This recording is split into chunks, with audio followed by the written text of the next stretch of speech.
Hey, this time we're gonna go again, as our usual fare, a little bit different direction. We're dealing with the Cold War today, but we're gonna look at that from a different angle. In the textbook, they're gonna talk about the Cold War, the fighting of so-called proxy wars, wars that are fought basically between the Soviet Union and the United States, but neither side is confronting the other directly because that would be incredibly, incredibly dangerous. If the Soviet Union and the United States got into a direct confrontation, the very incredible real risk is that one side would quickly resort to nuclear weapons and things would just go sideways immediately. And so both sides are going to fight proxy wars. They're going to compete with each other during the Cold War in a various different arenas. And one of those arenas is underneath the sea.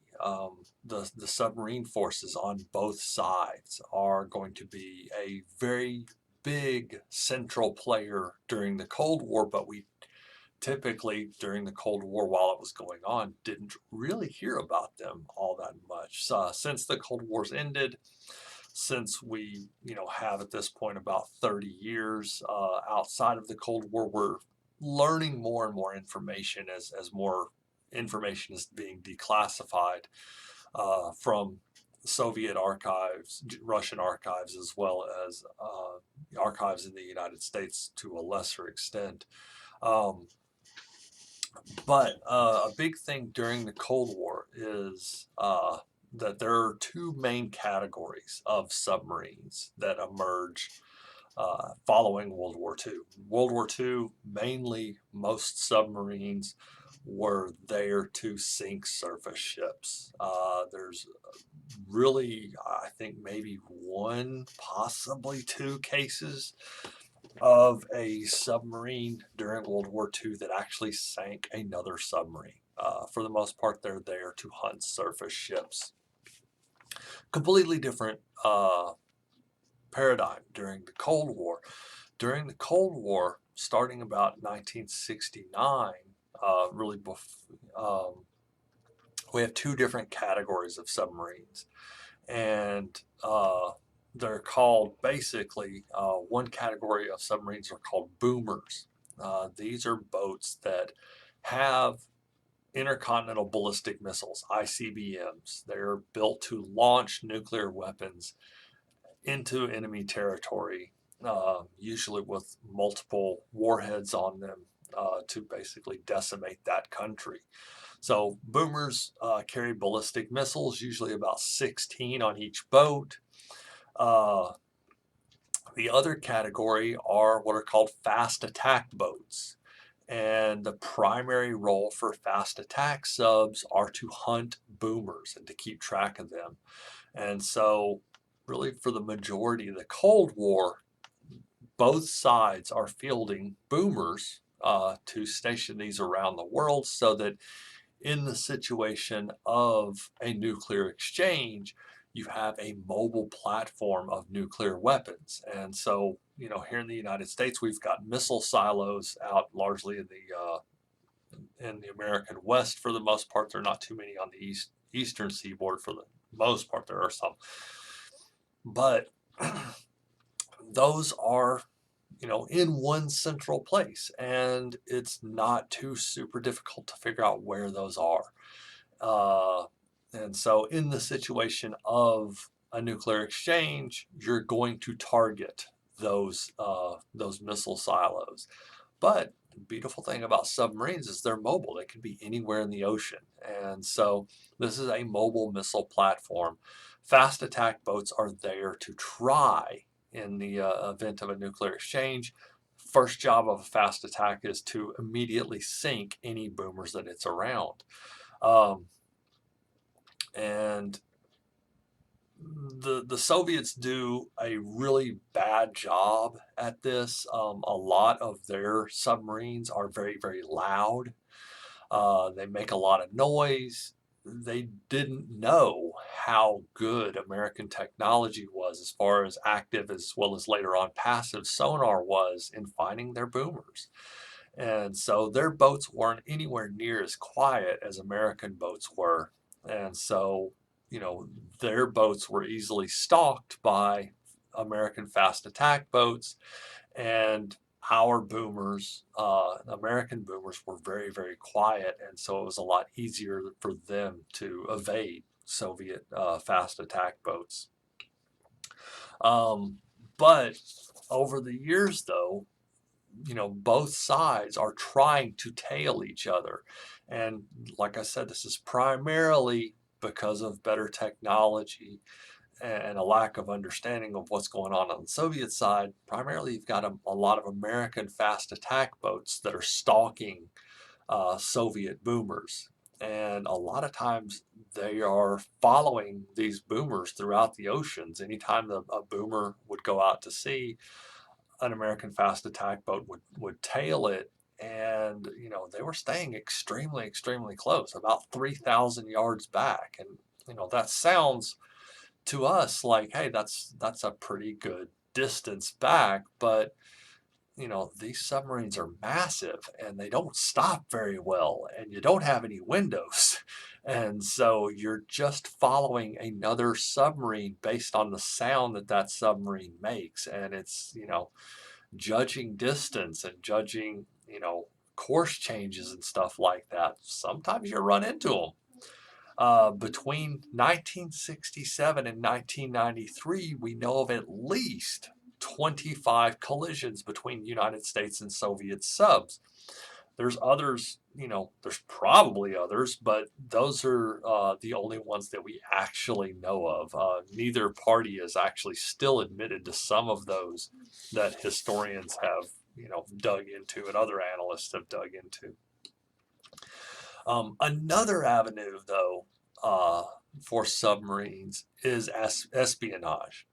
Um, for the United States, and we don't think that the Soviets were doing the same thing. Like I said, their boats are a little bit more noisy, and so it would have been a lot easier to tell if the Soviets were doing the same thing. But another avenue for the United States, at least during the Cold War, of harvesting information was to tap cables. The Soviets not wanting to broadcast over the air a lot of their communications between Moscow and some of the naval bases, especially some of the naval bases that are not physically connected to the mainland, that are, you know, out on some of the little islands. Uh, they, instead of broadcasting these over the air, they will use cables to communicate, because that's more secure, and they'll run these cables underneath along the seabed to especially submarine bases. And it, you know, comes to several American naval planners that we should tap these cables. We should put listening devices on top of these cables to be able to overhear the transmissions. And one of the places that they do this at is at a place called Murmansk. Murmansk is a very large naval station in the Soviet Union at the time. And you know, any ability to be able to overhear communications between the naval station at Murmansk and Moscow would be fantastic. And so in August of 1979, a submarine named the USS Parchi was sent to put a tap on a communications cable that went to Murmansk. They did that, and over the next decade, they'll change out those taps and be able to listen to the Soviet communications between Moscow, between naval officials, and the submarine naval base there at Murmansk. This is a fantastic resource, but this is insanely dangerous. This is inside Soviet territorial waters. Uh, and every single mission to place a tap, this is how important this is. Every single mission to place a tap required the direct authorization of the president. So the president is contacted for every time one of these taps is replaced. We're taking an old tap out and putting a new tap in. Um, and the United States maintained those taps for about a decade, from about 1979 all the way up until just about 1990 almost. The Soviet Union did find one of those taps in 1981. It was pretty obvious who it belonged to. All of the transistors inside, all the equipment inside was marked made in the USA, and so we didn't really do a good job of trying to cover it up. But I mean, if they find a tap that's on some of their naval equipment, it's obvious who had probably placed it there.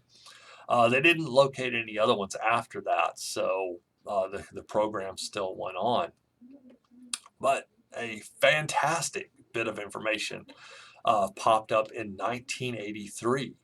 Um, in 1983, the United States and all of the allied countries in Europe staged a war game. This war game was called Able Archer. You don't have to remember that at all, but do remember that the Allies staged this war game called Able Archer. And the big deal here was that the United States and its allies were simulating a nuclear conflict. They were acting like what would happen if the Soviets launched a first strike. How would we act? Or, I can't remember if Able Archer simulated if we launched a first strike or if they did. Doesn't matter because within, a minute or two later, there's going to be a retaliation. But what was fantastic, though, fantastic and scary at the same time, the Soviets did not know that this was a simulation, and they went on full nuclear alert. And the holy crap, scary part of this is that they thought that we were actually about to launch nuclear weapons at them. If they wanted to get antsy about it, they could have launched back. And this is a constant worry during the Cold War that both sides are gearing up for this massive exchange. It takes one accident to really basically end the world.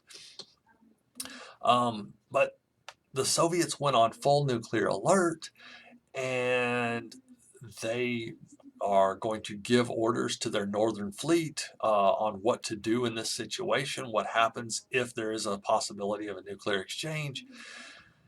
And the fantastic thing about it, and this was accidental because they didn't know that this was a simulation, but the United States learns what happens if the Soviet Union thought that there was about to be a nuclear exchange. And we learned that, what? Even if they thought that we were about to launch, they weren't willing to be really aggressive and launch a first strike, a preemptive strike. And so we discovered that they weren't planning to launch a first strike at all. They were going to be more defensive in nature. Their main goal was to protect all of their submarines, all of the rest of their navy in the event of a war, and later launch a counterstrike. And that kind of sends a signal to the United States as well as the rest of the Allies that the Soviets were really more afraid of us than we were of them, and by accident, because of this discovery, it really serves to ease tensions during the Cold War, because we learned that the Soviets aren't as aggressive as we thought that they were. So the United States is spying on the Soviets in a myriad of other ways, but this is, to me, one of the more interesting cases. Now, the Soviets, as you know, and as any good intelligence operation is going to be, they were spying on the United States as well. And one of the most significant, most destructive spies for the Soviets was a guy named John Walker Jr. Scary thing, he was a former submariner, and he gave the Soviets cipher communications from Washington D.C. to the Atlantic Fleet. He wasn't privy to the communications with the Pacific Fleet. He was running stuff from the Atlantic Fleet side of things. He passed this information to the Soviets. Later on, he recruited other people to do the same, to pass communications to the Soviets as well. And because of John Walker, unfortunately, the Soviet Union found out that the United States could easily track their subs because they weren't anywhere near as quiet as the Soviets thought that they were. The United States had very, very well put together listening devices, sonars, passive sonar, active sonar, to be able to track Soviet boats. And the Soviet boats, because of the information they found out from Walker, became a lot quieter. The Soviets also pulled their boats a lot closer to home because we're just broadcasting, sounds and getting the Americans more practice to be able to track our boats. And so they're going to kind of pull back a little bit after learning this stuff. Eventually, John Walker's wife turned him into the FBI. She didn't really, so much have a problem earlier on when it was just him. So this is not a patriotic action. Don't feel like, oh, we should, be grateful to his wife. We kind of should, but she's not doing this out of patriotism. The reason that she turned her husband in was because he had already, for several years ago, had recruited their son into his espionage activities, and he was working on their daughter to get their daughter to kind of buy into his sort of spy ring. And so she kind of knew that she had already lost her son to this life, and she didn't want to lose her daughter. And so she turns in her son. Her son, I think he did a couple of years in prison.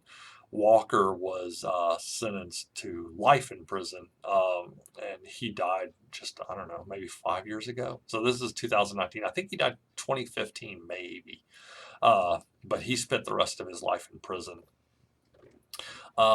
But there's another guy that was, very, very destructive as well. But Walker is probably the most destructive, or, at best, the second most destructive traitor in recent U.S. history.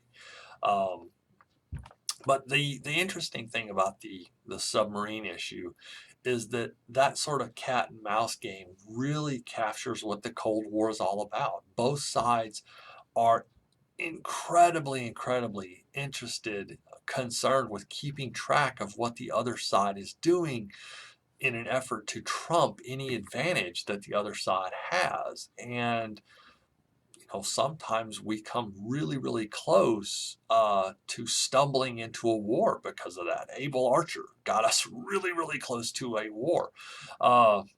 Another great example, those 25 collisions that we had.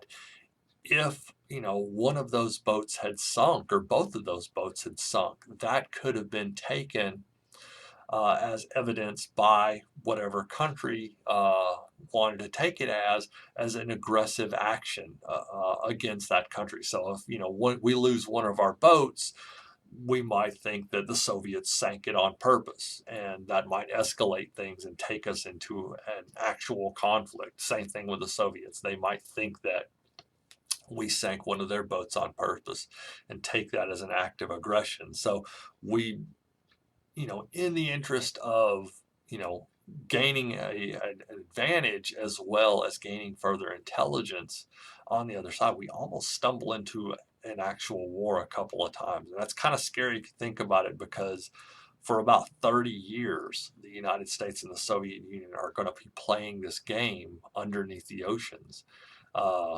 And trying to tail each other's submarines and getting the advantage against each other. Anyway, just wanted to kind of take a different look at the Cold War and kind of see how that plays out in a different venue. Thanks. See you later.